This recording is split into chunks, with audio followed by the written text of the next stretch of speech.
Most of you aren't subscribed. Make sure to conquer the subscribe button, as it helps out the channel. Without further ado, wondering why Ariane has changed her mind, Ariane states that she has seen Ark's potential, and is willing to trust him moving forward. With a gleeful Panta by his side, Ark accepts the mission, accompanying Ariane on her next mission. Sticking together, Ark transports both himself and Ariane onto a lookout point, impressing Ariane as she knows this transportation ability will be very useful later on. Before the sun sets, the two make their way to the town of Diento, where Ariane plans to meet with a fellow elf. Learning that they'll be chatting with Donka, Ariane's acquaintance, Ark begins to wonder what this Donka character will look like. Turning around, Ark and Panta are both frightened by a stern-looking elf, not expecting Donka to look so frightening. As Ark is introduced to Donka, Ark remains speechless, only for the three to relocate to a tavern. When Ark is offered food, Ark nonchalantly refuses the food, knowing that he will have to take his helmet off, and that his true appearance will frighten the two elves. Officially learning Donka's full name and that he's also an elven warrior, Ark notes how Ariane and Donka share a word maple in both their names. Ariane explains that elven names consist of their given name, the name of the parent of the same gender, and finally their village name. This would mean both Ariane and Donka originate from the same village. Trying to get to know Donka, Ark is ignored, as Donka begins tasting and admiring the delicious skewers and the delectable beverage. Stepping in, Ariane explains that Ark is no ordinary mercenary, as he's capable of teleportation. Just then, Panta pops out, which Donka now realizes that Ark is no joke, able to cast a powerful spell and be trusted by a rare spiritual creature. Getting down to business, Ariane asks if Donka knows about the whereabouts of the captured elves, which Donka replies that they are located in the entertainment district, meaning it would be best to start the rescue at night. With time to spare, Ark says he'll return in an hour, having some errands to run, heading out, with Panta following close behind. Now alone, Donka shows his surprise, as Ariane had never trusted an outsider before, asking about her reasons for trusting Ark. Ariane mentions how without Ark, she herself would have been captured, due to her inexperience. Bringing up her older sister, Ariane begins to lament, knowing she'll never be as great as her sister, but Donka cheers her up, as he knows that for her age, she has done admirable stuff. Following Ark, we see him grateful to have acquired extra cash, now able to purchase the town's most renowned food. Hiding in an alley, Ark and Panta begin devouring the delicious meal, knowing that they might have to wait a while before they get another chance to eat. Cutting to a cage, we see several men waiting outside a cage, housing 4 elf girls.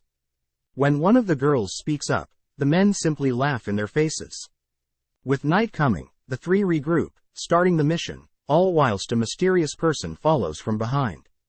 Having made it to the back of their destination, they realize that there are still lots of guards protecting the flank. Reasoning that they shouldn't draw any attention, and that they can slaughter the men after they rescue the girls, Ariane wonders if Ark could teleport them into an elevated window. Assuming that the light from Ark's magic may draw attention, Ariane attempts to find a different position, but Ark reassures her that there will be no issue, as he'll use something else. Stepping through the air, Ark immediately relocates their group onto a rooftop, impressing both Ariane and Donka. Opening the window, Ariane pops her head through the window, signaling that it's okay to enter. Squeezing her way through the window, Ark and Donka avert their eyes, as Ariane slowly wiggles her way into the room. Choosing a different route, Ark uses his movement ability to relocate him and Donka into the room, which Ariane becomes embarrassed, having struggled to get in herself. Making their way through the upper floor of the house, the three stumble into a room, shocked to see 2 men dead, having their necks cut wide open. Observing the blood, the three realize that the blood is still fresh, meaning that there are other people here. Knowing that they might not have enough time, the three decide to split up, all promising to be careful. Relocating throughout the floor, Ark makes his way stealthily into a room, observing once again countless men dead, but suddenly several kunais are thrown in his direction. Realizing that they were distractions, Ark is suddenly attacked, forced to go on the defensive as the attacker tries several slashes and stabs, each with little effect.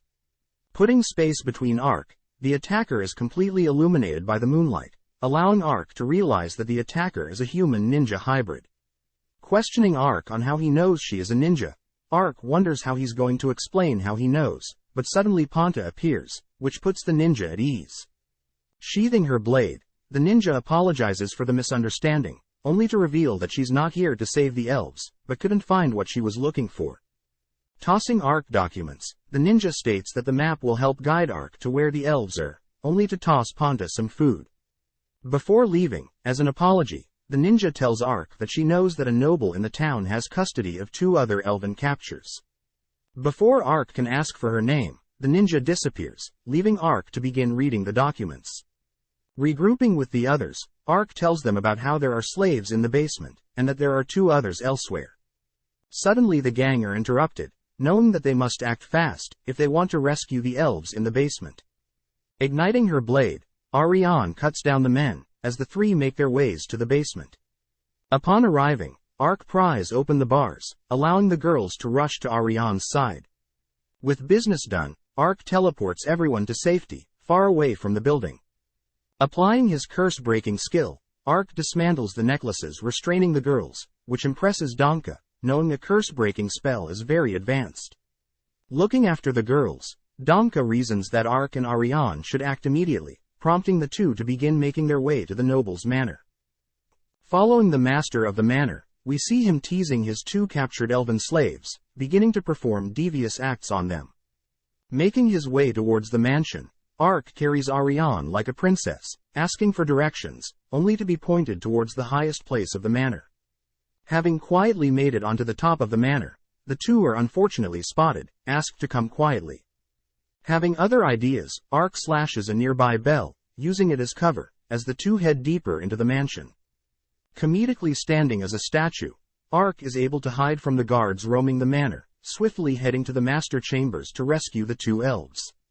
Following the master Triton, he's distracted from his devious foreplay with the elven girls, when his butler runs to alert him of intruders.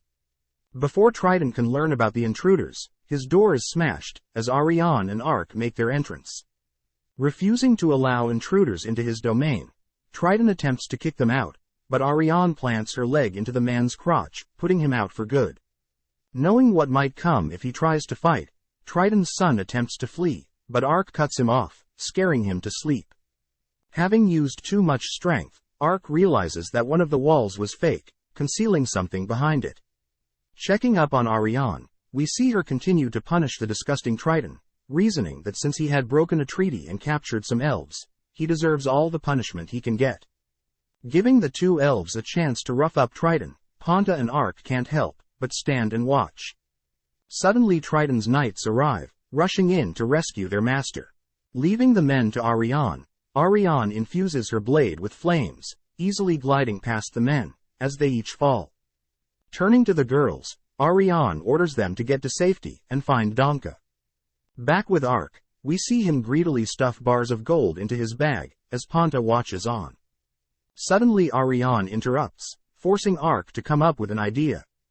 Ark racks Ariane's brain, asking her what would be the best thing to do with the gold in this room. Adding on, Ark states that depriving evildoers of funds to do their evil bidding would be the best, and this is enough to trick Ariane, to allow Ark to take all the gold.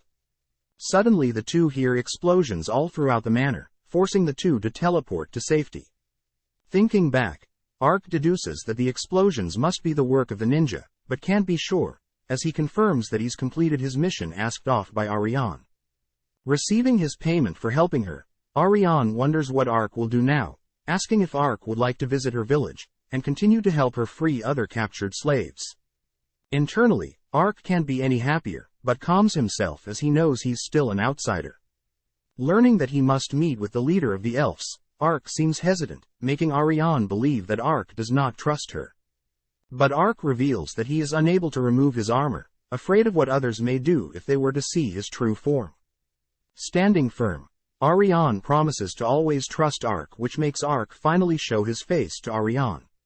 Shocked at first, Ariane wonders the reason for such a look, which Ark fabricates a backstory, explaining that he was brought to this world having no memory, and cursed with this skeleton body.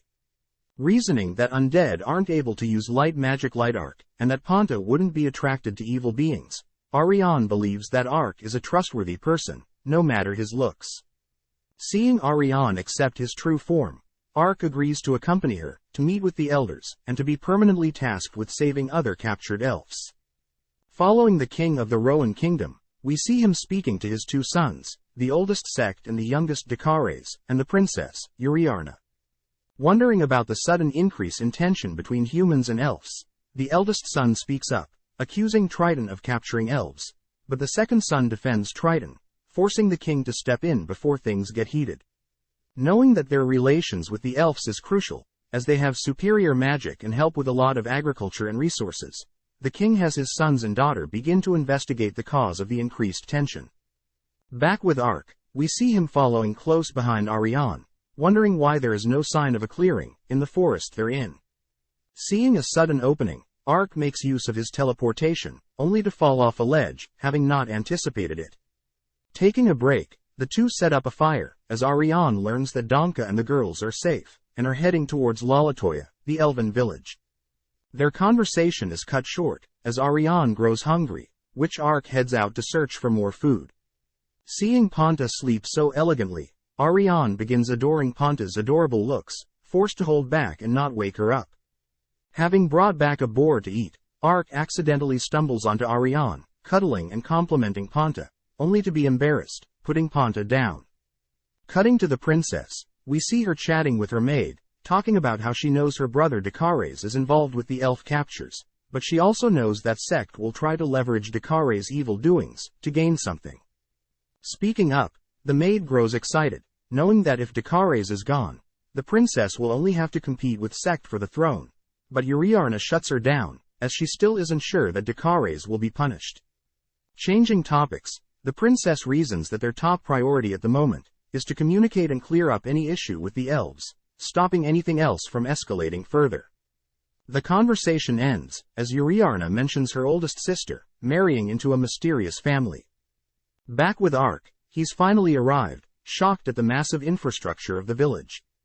Standing in front of the huge infrastructure, Ariane calls out, stating her name and declaring that she has returned, wishing to speak with the elders. As the massive gate slowly rises, Ark can't help but admire the awesomeness of getting to experience a hidden elven village. Asking for Ark to remain outside, Ariane heads in to get permission for an outsider to enter. Passing time, Ark inspects the old wood that makes up the walls of the structure. As the sun begins to set, Ark is seen playing with Ponta, practicing his swordplay and exercising, all whilst Ponta begins to nap. Finally, Ariane comes to get Ark. Entering the village, Ark admires the countless uniquely shaped homes, all surrounded with greenery. Approaching a massive tree, Ark learns that the elders live there, greeting Dylan and Glennis, Ariane's father and mother, and the elders of this village. Returning the favor, Ark begins to introduce himself, but stops realizing that Ariane is the daughter of the elders, and that Dylan and Glennis both look very young, having lived almost 300 years. Thanking Ark for accompanying their daughter, Dylan wonders why Ark had waged war on a noble, if all they needed to do was attack some lowly bandits. Sitting down with the elder, Ark explains the situation, in which Dylan realizes that the humans are starting to act up. Knowing that he'll have to report the breach of the treaty between elves and humans, Ariane's mother changes the topic, serving everyone a meal. Afraid at first to indulge in the meal, Ark is comforted by Dylan and Glennis, as they know of Ark's curse, and is accepting of it. Happy to be accepted, Ark digs in, heading off for the night. Sleeping in with an adorable Ponta in his rib cage, Ark quickly gets up, greeting Glennis, learning that Dylan and Ariane are on their way to the elders' gathering.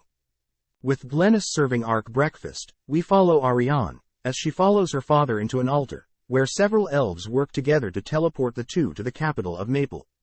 Making their way to the epicenter of town, Dylan is in the presence of countless other leaders, with the chief elder beginning the meeting. Back with Ark, we see Glennis giving a tour of their village, learning that their village currently houses 4,000 elves, having absorbed other smaller villages for security reasons. Passing through the village, several elves begin to wonder why a human is here, fearing their safety, but suddenly some girls call for Ark. Recognizing them as the girls he's saved, he is happy to learn that they are well, only to bid them farewell. Apologizing for the delay, both Ponta and Ark are shocked, when Glennis asks to spar with Ark. Cutting to the elder meeting, the leaders begin to talk about how the 400-year-old treaty is finally falling apart, which makes them fear of a war, similar to 600 years ago. As they discuss further, the majority of leaders agree to simply wage war on the humans, but the chief elder steps in, ordering to continue with saving the captured elves, but they are not allowed to make a move just yet, and to only observe what other human nations will do. With Ponta standing by, Ark confirms that Glennis is okay with just using swords, which Glennis agrees, revealing that she was the one who taught Ariane how to wield a sword. Adding to that, Glennis says that since Ark will be with her daughter, Glennis must gauge Ark's strength, to determine if he's worthy or not. Starting the duel, Glennis dashes in, thrusting her sword at Ark, only to sweep him off his legs. Knowing that Ark had read her movements but was too slow to react, she offers to spar him again, which he accepts, but she easily beats him every time onwards.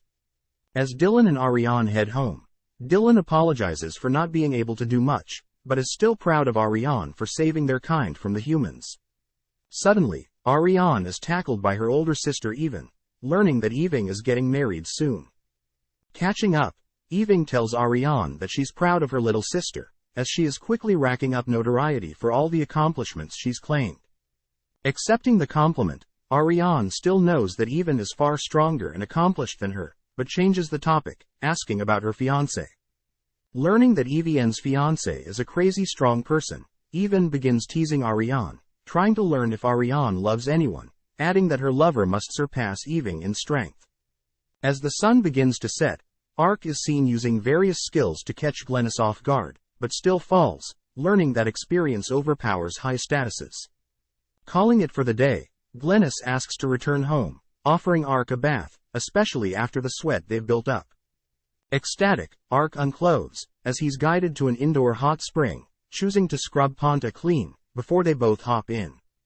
Taking in the surreal soothing feeling of the steamy environment cleansing their bodies, they are suddenly interrupted, as Ariane walks in. Attempting to explain the situation, Ariane fires a spell, out of shock. Apologizing for her sudden outbreak, Ariane is seen blushing around Ark, only for Dylan to explain Ark's role moving forward. Wanting Ark to continue to help Ariane out, Dylan states that they currently don't have the money to hire Ark, but instead offers Ark information on how he can break his skeleton curse. Talking about a mythical spring able to cure all curses, Ark learns that the dragon race is the most powerful creature in this world.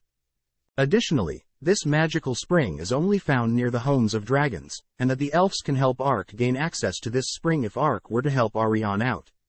Knowing that it's an opportunity to learn about the world, Ark accepts the offer, only for Glennis to wrap up the meeting and serve dinner. That night, Ark wonders if he's truly cursed, as this was all a character design he chose, realizing that he has the ability to break curses himself. Isolating a body part, Ark begins casting a curse-breaking spell, watching as his arm becomes human. Thanks for watching. Subscribe, like and comment.